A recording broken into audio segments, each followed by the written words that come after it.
guys, welcome back to the True Aussie Gamer channel here. This is True Aussie Gamer playing F1 2020. We are racing around Austria for an attempt at the last to first challenge. Just bringing up my setup for the dry race. As you can see, 3-4 wings, 50-65 on the differential. Just showing my setup here. My laptop is getting very warm. It doesn't like it when I run more than 3 applications at once. It's very annoying. Now, thankfully, the pause menu comes up very quickly and we can retire from quali very quickly. So, that is the end of quali. Not that there was much to it. Wasn't very exciting at all now, was it? As you can see, Carlos Sainz, our teammate, is in 10th, and if we scroll further down, you can see, with no time, Lando Norris, which is us, sitting in 20th. Now we have to wait for my very old Xbox to load up the race itself and all the AI. So, this is probably the most painful thing about having an old Xbox, is that it really does not like newer games anymore. Especially big ones. It just has something about it. It just hates it. Anyways. We wait. It's not exactly fun. And finally the game is loaded up. So, welcome to Austria. 25% race. Starting in last, trying to see how far up the field we can get. Hopefully we can get all the way up to first. Who knows? Dry race, as you can see. It should be a good one. 10 corners. This is probably one of my better circuits on the game. Not necessarily my best. It's one of my favorites, but not necessarily the best one. I really like it because it has plenty of space in that first and second sector. Not so much through the double left-handers, but there is plenty of space on this track. Just going through the starting cinematics. Just decided to show you, and my laptop has decided to start absolutely cooking itself. This is always fun. This is what happens when you try and use a 2014 MacBook to do recording. Just absolutely decides to try and fry itself. As you can see, showing you the starting grid. Now I'll let the AI take over and just tell you where everyone is.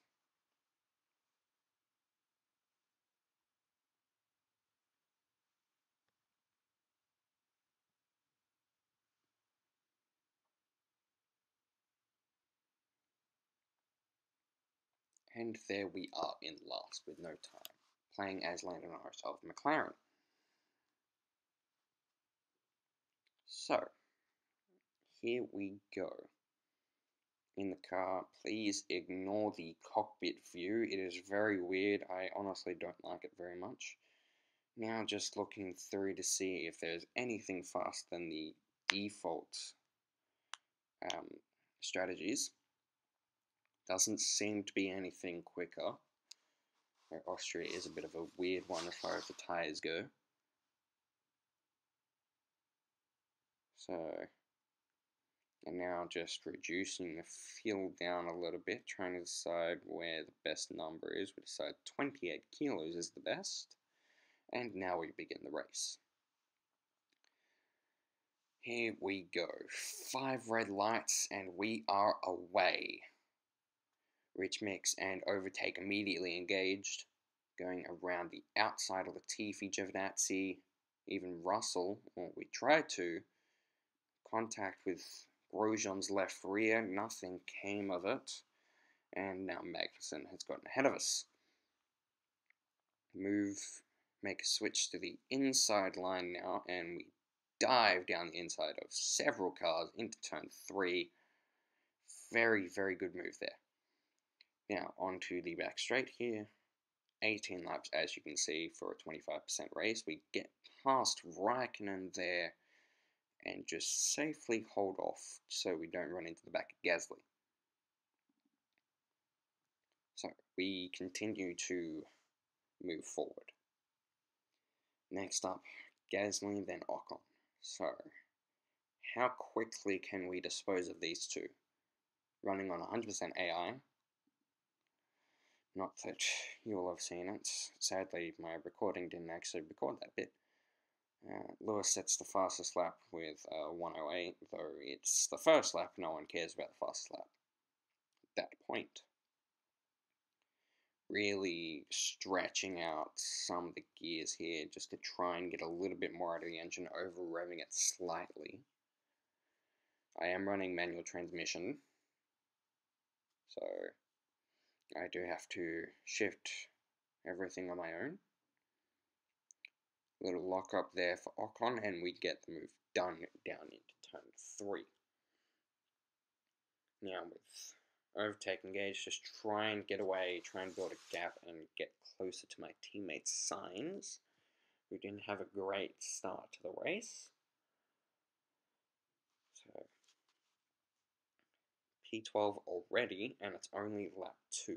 That honestly, actually, pretty much at the time, it impressed me quite a lot, considering that I'm running the AI difficulty that I would for my career mode races, which I might record and post up on here, I don't know.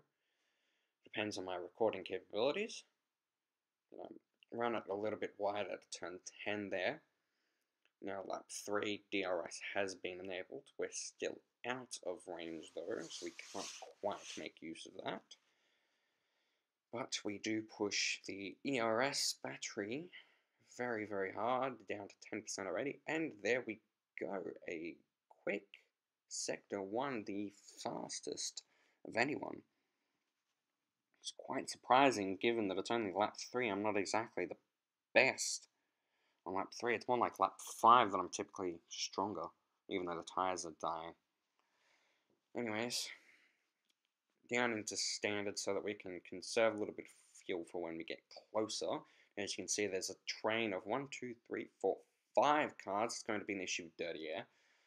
So, getting closer and closer, almost right on the cusp of that DRS range there, as you can see in the top left corner. We go wide off of the entry curb, extended on the exit, but now we're within DRS range.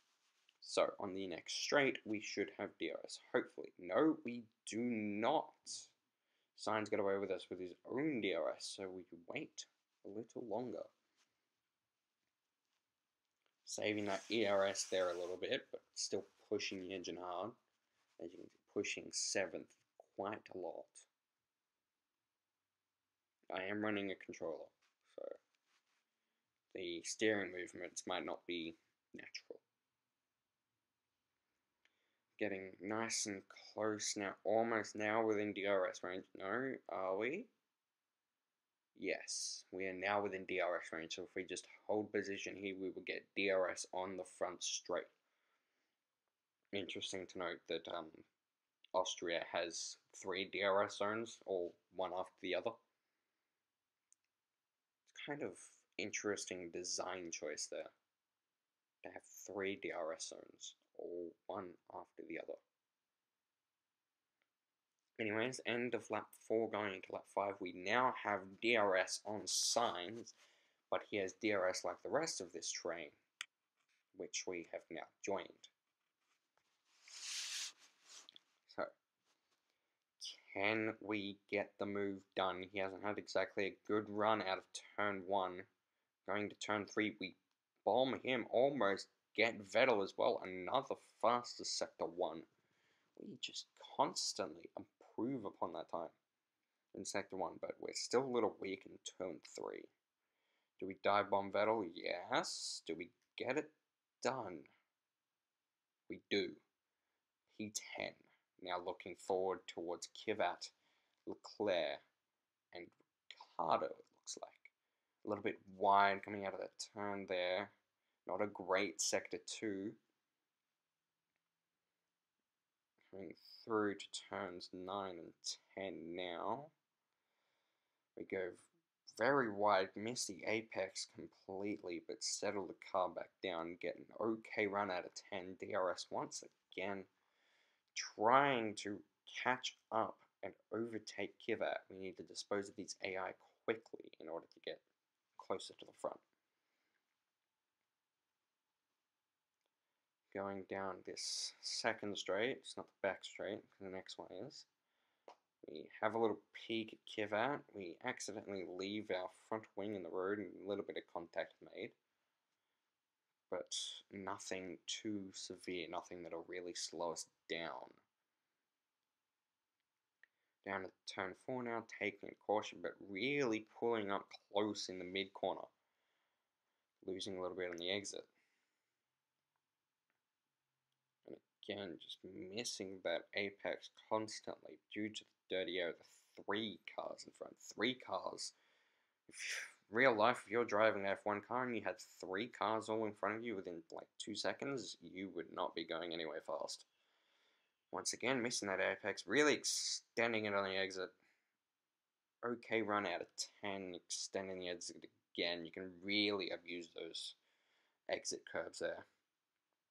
And some of the entries, and it looks, oh, what do we have down here on the map? It looks like an Alfa Romeo is retiring from the race. We'll see who that is shortly. As we dive down the inside of Kivat, looking to get Leclerc now. And yes, it is indeed Ricardo ahead. Ranging up onto the back of Leclerc, he didn't get a good run out of turn 3 at all. And we get him before we even hit turn 4. And there it is, Kimi Räikkönen out of the session. Now, no safety car because he managed to get his car out of the road. And now we push forth towards Ricardo, try and dispose of him quickly so we can chase after Albon. At this point, we've basically used up our ERS and our extra fuel that we put on, so we have to be a little bit more cautious with how we use that. Coming out of turn 10 now, we do have DRS, Ricardo does not, so that is a big advantage for us. Down into turn 1 now, you can't overtake, yellow flags, but we do get DRS coming onto this second straight out of turn 1. We get a great run on Ricardo coming up into turn 2 and 3, down the inside, and we get the move safely done. P7 by lap 8 of 18. Now we look forward towards Albon and Stroll.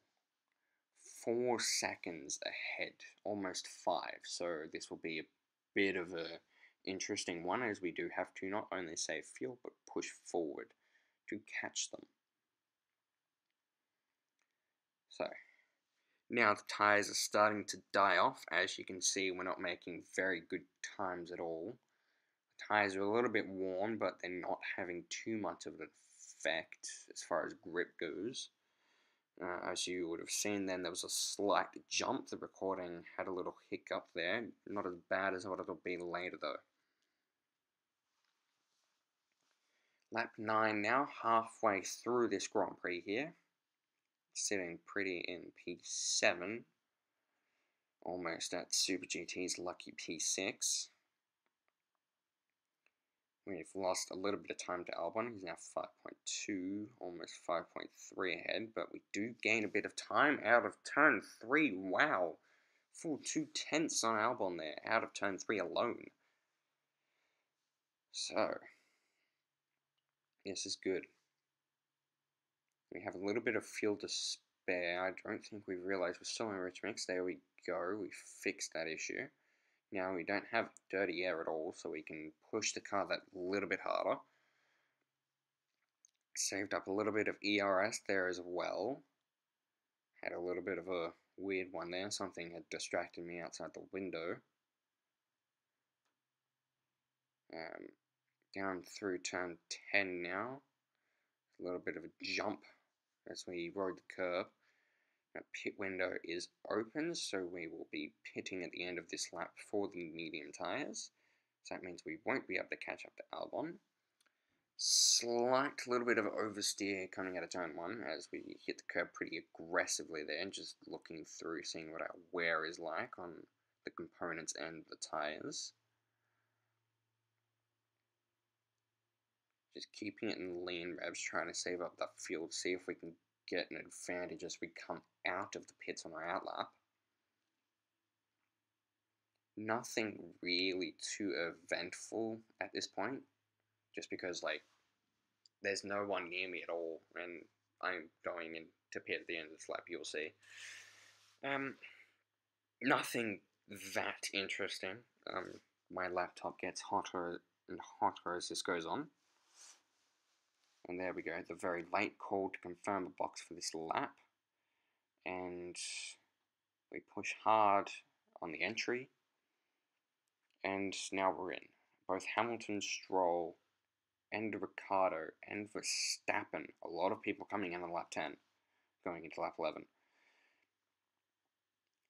Average stop from the boys didn't get that held up by Ricciardo, probably a little bit just because he had to enter his pit bay, but it wasn't too bad.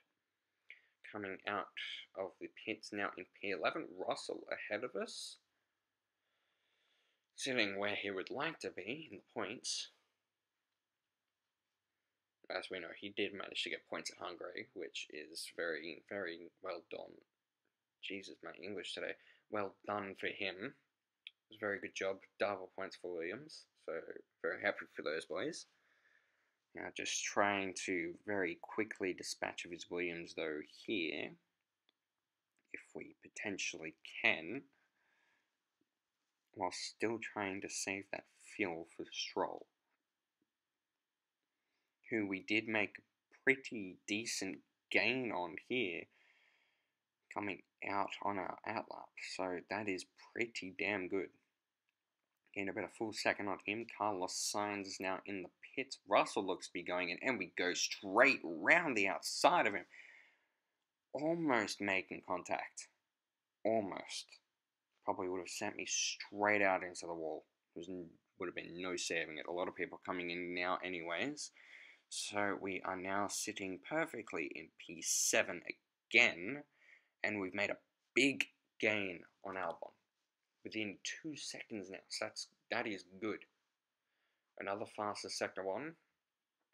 Once again, I keep setting those. It's probably down to the setup and how good of a run I can get through turn 1. But yeah, I just keep setting those, but I'm not good in the other sectors. So yeah, really closing up onto Albon here. He doesn't have DRS yet on Perez, so we can use that to our advantage here on the McLaren. Really closing up on him. Will we get DRS on the front straight?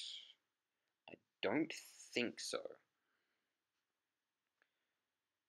Nicely done through turn 9 there. How do we do through turn 10? Pretty okay. Rode the curb a little bit with the right front, but that's okay. I tried to go for fastest lap then, but I didn't get it, unfortunately. Now we're within DRS range of Albon, so we now charge up towards him down on the straight. Run out of ERS entirely, but now we're right on the back of him. He does not have DRS at all either, so we will probably try and make a move down to turn 4. He goes defensive to the inside. We move over to the outside. We both go into turn 4 almost side by side. Give him the space, but the job is done. Who's next? Perez and Stroll, teammates. This is going to be a pain. 2 teammates working together. They're going to really make it difficult to catch up, with one giving DRS to the other. Oh boy. Now, at this point, I'm starting to push the car a little bit harder now. As you can see, I might start making more mistakes than usual. Tiny little one there, just riding over that small sausage curb that's there that can really damage the car in real life. Coming up to turn 3 now. As you can see, we've lost our fastest sector 1 now, but we still hold it. Almost within DRS range of Perez, so that's good. We're almost within DRS range. Pushing that ERS to the absolute limit, pushing the engine as well. Can we catch them? It's lap 14. There's not a lot of time left in this race. As you can see, by the looks of things, there is no chance that I'm going to actually get all the way up to first, as Hamilton has now come out of turn 10, as well as Verstappen. They've just crossed the line to start lap 15. Extending the track there as per normal, trying to make the most out of it. Pushing the car rich mix again, trying to get that DRS on Perez just so I can get that little bit closer. But still, we can't get anything out of it. But now we're within DRS range. Now, right up onto the back of Perez now. Must have gotten held up by Stroll going through turn 3. Now we have the DRS rich mix and overtake. Can we? No, we don't go for the move. We hold back. Rather trying to save our car and make it to the end than trying to risk it and get more points. Or in this case, more positions, because this is a last to first challenge. Not a career mode. Anyways, now we're right on the back of both of them, so dirty air once again, as it's ever present in this game. Very irritating, honestly. Nice run through 9, average through 10, DRS once again. Getting closer to Perez. Just playing it safe, not trying to push too hard. A little bit of oversteer on the exit of that corner really pulled me back. There's a little bit of a gap now once again, and now the two teammates start to fight for P4 in this latter stage of the race with only 3 laps left. It's lap 16. DRS once again. Who is going to get the better run out of turn 4? We shall see. Trying to decide Perez might get the better run, but we don't get a good exit out of 4 because of the dirty air, and Perez does indeed get the run.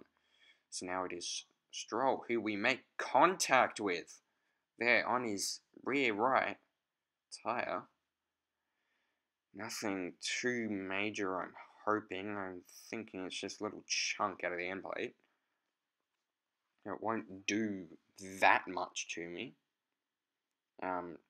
Getting right onto the back of Stroll here, as you can see, trying to use the most out of my engine here. We're really pushing the fuel, we're really dropping it low. We dive down the inside in turn 1, and we get it done. Defended a little bit, but didn't defend enough. Now we have to chase down Perez. 2 laps to go. Can we get Perez as well? Hopefully. I am sincerely hoping. But now, obviously, another recording error, and we miss the entire straight between turn 3 and 4. We did not get Perez coming out of turn 4, so we are still in P5. That's okay, though. We still have more chances. Still stuck in the dirty air, although it's not as bad. Tyres are relatively okay. I don't know why, but Austria does prefer the mediums over the softs. It's an interesting thing. Interesting that both Bottas and Perez are actually running the hard tyres. Yeah, I seems to make very, very poor strategy choices. I get it every single race. At least one driver has to go onto the hard tyres, even in a 25% race. And big mistake there, we tried to pull around the outside as Perez went into the turn, but he didn't turn in when I thought he would. We lose a lot of time by going wide. But still stay in DRS. Last lap of the Grand Prix here, we're 0.7 off. 0.6, getting closer and closer, trying to use our mediums advantage. It doesn't seem to do much with the hard tyres starting to come into form now with the tyre wear, and also this dirty air. The dirty air in 2020 is so annoying, especially on certain tracks like Hungary. Lewis Hamilton wins this Grand Prix and trying desperately to catch up to Perez, but it won't happen. We finish in P5. So, there you have it. It's no longer a last to question mark. It's last to 5th. It's a pretty good start to the race. There you go, driver of the day for moving up 15 positions. Yeah, pretty good start to the race. It's an average bit once everything sort of settled down and everybody started gapping each other. But that was a really terrible end. Like, really terrible last few laps on my part. Could have done a lot better. Could have gotten Perez. But sadly did not. Anyways, it's a fun little race. Fun little thing to do. I genuinely enjoyed that race. So, yeah, that was a really fun race. I hope you guys did enjoy watching it as much as I enjoyed racing and recording it for you all. That was a very, very fun race indeed. Sad that we couldn't get first place, but 5th is pretty good in my books. I will take it. Thank you for watching. I hope you enjoyed it again. Sorry I'm repeating myself. This is only my second video. A little bit on the nervous side. Just trying to start this. Please like and subscribe. And I'll see you next time. Bye. Every inch of his reputation.